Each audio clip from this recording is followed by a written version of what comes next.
les arrivées touristiques mondiales maintiennent le cap de la croissance. Ces arrivées qui furent portées en 2018 par l'Afrique et le Moyen-Orient ont progressé de 6% pour atteindre 1,4 milliard. Il s'agit, selon l'Organisation mondiale du tourisme, d'une performance qui fait de 2018 la deuxième plus forte année depuis 2010. Cette performance a été tirée par les arrivées touristiques au Moyen-Orient et en Afrique qui ont respectivement cru de 10% et de 7%, soit bien au-dessus de la moyenne mondiale. Dans le détail, en Afrique, c'est la zone nord qui s'en sort avec la plus forte croissance, plus de 10% contre 6% pour l'Afrique subsaharienne, ce qui porte le nombre d'arrivées touristiques du continent à 67 millions en 2018. Tout ceci fait dire à l'Organisation mondiale du tourisme que ce secteur est aujourd'hui l'un des moteurs les plus puissants de la croissance économique et du développement. D'ailleurs, l'institution prévoit une amélioration continue des performances du tourisme mondial, notamment en Afrique, alors que le continent connaît une vague d'investissements publics et privés de plus en plus soutenus dans le secteur touristique qui devrait être boosté par le projet de marché unique du transport aérien africain de l'Union africaine.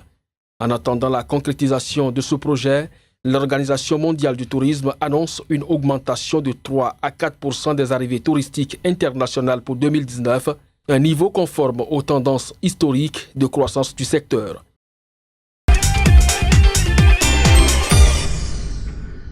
Dans son dernier rapport sur les perspectives de l'économie mondiale, le Fonds monétaire international établit que plus d'un tiers des pays d'Afrique subsaharienne devraient connaître une croissance de plus de 5% en 2019 et en 2020.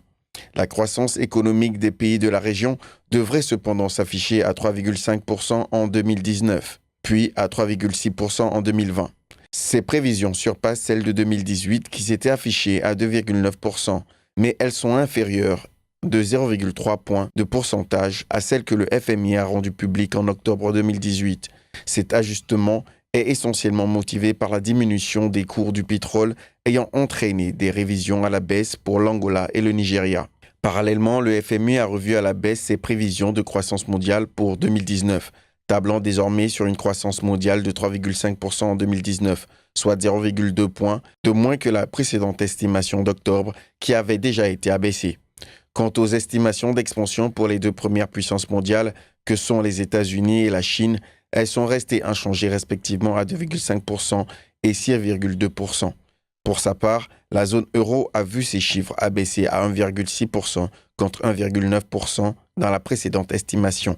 Et c'est l'Allemagne qui subit la plus forte révision en baisse avec une croissance attendue désormais à 1,3%, soit moins 0,6 points, suivi de l'Italie, moins 0,4 points à 0,6% et de la France, moins 0,1 point à 1,5%. Globalement, selon le FMI, la croissance mondiale demeure solide, mais ralentit plus que prévu, contrariée par les tensions commerciales et les risques politiques tels que le Brexit au Royaume-Uni et la fronde sociale en France.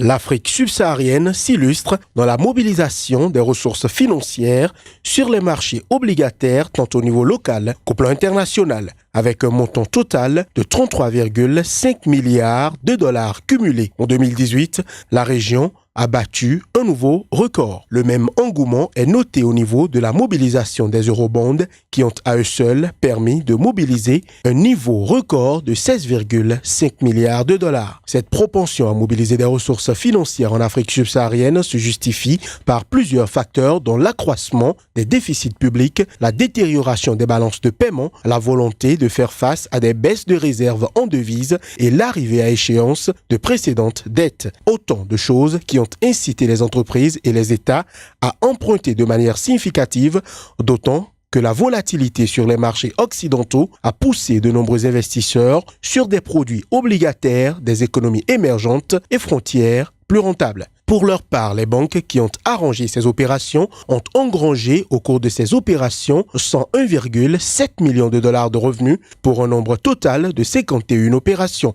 Toutefois, les sollicitations en provenance de l'Afrique subsaharienne sont allées décroissantes au fil des trimestres à mesure qu'évoluaient les taux sur les marchés asiatiques et américains. Ainsi, une seule émission d'Eurobond a été enregistrée dans la région sous l'impulsion du Nigeria à 2,86 milliards de dollars américains. Pour 2019, Moody's voit une perspective négative, tandis que S&P table beaucoup pour la stabilité. Ces deux agences de notation sont cependant unanimes sur le fait que la croissance sera de nouveau au rendez-vous. Déjà, certains pays comme la Côte d'Ivoire, le Ghana ou encore le Kenya ont indiqué qu'ils arriveront sur le marché obligataire international.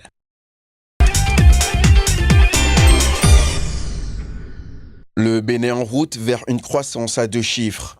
À l'horizon 2025, le pays ambitionne d'atteindre une croissance soutenue, inclusive et durable. Précisément, une croissance de 10% que le Bénin lorgne en misant notamment sur le développement de l'agro-industrie, des services et du tourisme. Dans cette perspective, le pays s'est fixé de nouveaux objectifs consignés dans un plan national de développement comptant pour la période 2018-2025. Ce plan qui concilie l'émergence économique et le développement durable, tout en se focalisant sur la réduction de la pauvreté et les inégalités, sera mis en œuvre dans un cadre de gouvernance nationale et locale plus efficace en misant sur le développement du capital humain et des infrastructures. Ceci en droite ligne de l'agenda 2030, des objectifs de développement durable et la vision Africa 2063. 4 principaux thématiques y sont prises en compte, à savoir le capital humain et le bien-être des populations, la productivité et la compétitivité économique, l'environnement, les changements climatiques et le développement des territoires, et enfin, la gouvernance.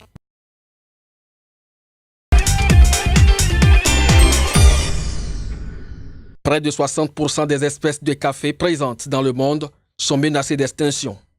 À l'origine de cette situation, le changement climatique et la déforestation. Selon les chercheurs des jardins botaniques royaux de Kew, au sud-ouest de Londres, qui révèlent l'information, les variétés concernées sont aussi bien les espèces cultivées comme l'arabica et le robusta que celles sauvages apparentées. En Afrique, les principaux pays affectés sont Madagascar et la Tanzanie.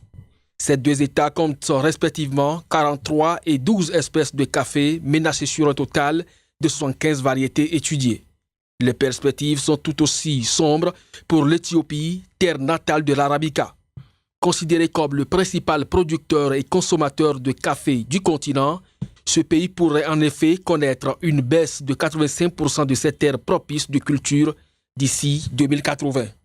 L'étude révèle par ailleurs que les mesures actuelles de conservation adoptées dans les nations productrices sont insuffisantes pour garantir une protection durable des espèces. D'où l'appel lancé pour une action ciblée urgente dans les pays concernés en Afrique, notamment dans les régions forestières durement touchées par les effets du changement climatique. De quoi sauver une filière qui est une source majeure de recettes d'exportation pour de nombreuses nations et représente un moyen de subsistance pour près de 100 millions de personnes à travers le monde.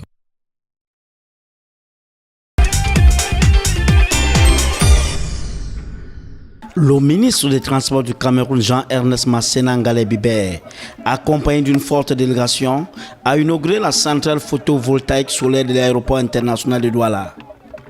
Une infrastructure destinée à produire un peu plus de 1,2 MW.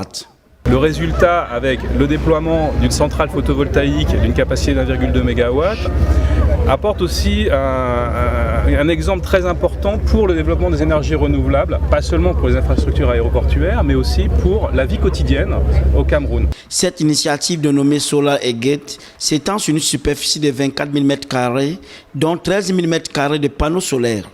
À son fonctionnement optimal, la centrale aura une capacité de 1,25 MW. Par cette réalisation, l'aéroport de Douala devient le 3e aéroport en Afrique, avec celui de George en Afrique du Sud et de Mombasa au Kenya, avoir effectivement mis en œuvre une solution d'énergie solaire qui, comme nous en sommes tous conscients, contribue largement à réduire l'empreinte carbone des activités de l'aviation civile. En croire l'autorité de l'aviation civile du Cameroun, l'électricité générée par le parc photovoltaïque sera utilisée pour alimenter les avions en stationnement aux passerelles, ce qui permettra d'éliminer les émissions de dioxyde de carbone résultant du fonctionnement des moteurs et des groupes auxiliaires de puissance des avions. Ce projet découle des résolutions A37/19 de 2010 et A38/18 du 4 octobre 2013 de l'Assemblée de l'Organisation de l'aviation civile internationale qui encourage les États à élaborer et à soumettre volontairement un plan d'action de réduction des émissions dans le but d'atteindre les objectifs de l'OACI en matière de changement climatique.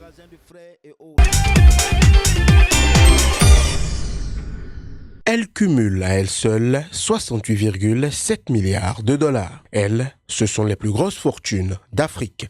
Désormais, au nombre de 20 contre 23 en 2018, ces fortunés ont fait les frais de la chute des cours des actions et de la dépréciation des devises. Ainsi, 16 d'entre eux ont vu leur fortune diminuer par rapport à 2018. Néanmoins, Aliko Dangote reste l'homme le plus riche d'Afrique. Depuis 8 ans, ce géant nigérian du ciment caracole à la tête du classement annuel des plus grosses fortunes du continent africain élaboré par le magazine économique Forbes.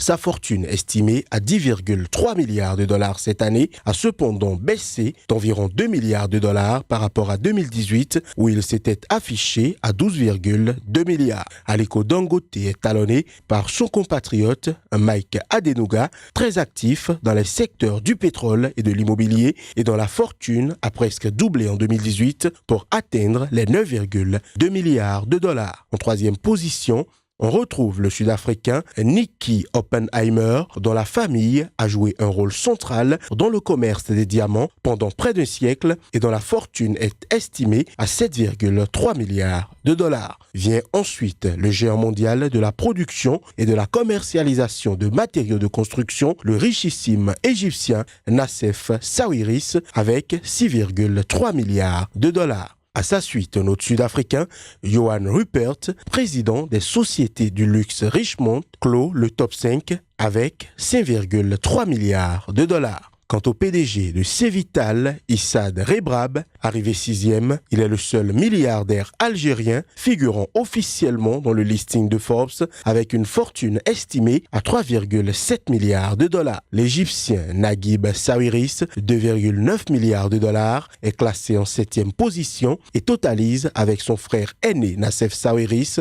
une fortune de 9,2 milliards de dollars. À la 8e marche du podium, 5 milliardaires se bousculent avec chacun 2,3 milliards de dollars de fortune. Il s'agit du Sud-Africain Koos Baker, PDG du groupe de presse international Naspers, Isabelle dos Santos, fille de l'ex-président angolais et femme la plus riche d'Afrique, le Zimbabwéen Strive Masiyiwa, fondateur et président des groupes de télécommunications, médias et technologies internationaux Econet Wireless et Econet Media, Patrice Motsepe, issu d'une famille princière sud-africaine et propriétaire de mines d'or, et Mohamed Mansour, distributeur exclusif des véhicules General Motors et équipementier Caterpillar en Égypte. Deux autres frères de ce dernier, Yassine et Youssef Mansour, figurent aussi dans ce classement, respectivement en 17e et 18e position, avec une fortune de 1,5 milliard et 1,2 milliard de dollars. A signaler aussi la présence des Marocains